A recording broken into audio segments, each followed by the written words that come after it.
Hindi pinagbigyan ng dalawang dibisyon ng Sandigang Bayan ang hiling ni Janet Lim Napoles na mailipat ng kulungan sa NBI.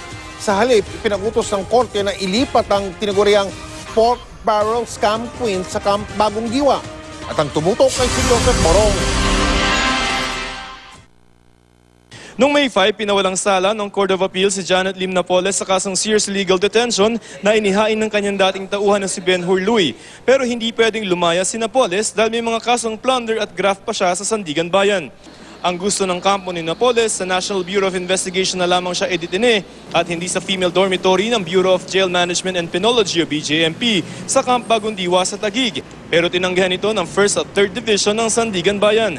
Sabi ng 1st Division kung saan may kaso si Napoles kasama si dating Senador Bong Revilla, walang ebidensya na hindi magiging ligtas sa BJMP si Napoles. Dito sa 3rd Division sa Sandigan Bayan, hinanapan din ng mga justices ang kampo ni Napoles ng patunay na may mga bantanga laban sa kanyang buhay. Pero ayon sa abogadong humarap para kay Napoles, wala raw siyang direktang alam.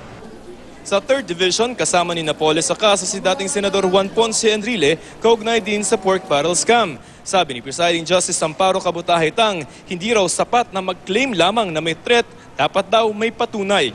Tanong naman ni Justice Bernalito Fernandez, preso ba ang NBI? Sabi ni Villarta, hindi.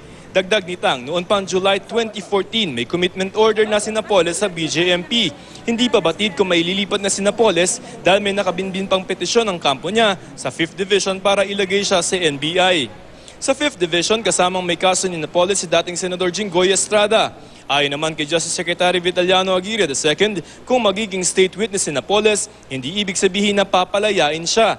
Sa interview sa News to Go, sinabi ni Aguirre na magkaibang usapin ang gumugulong ng mga kaso ni Napoles at bagong investigasyon sa pork barrel scam.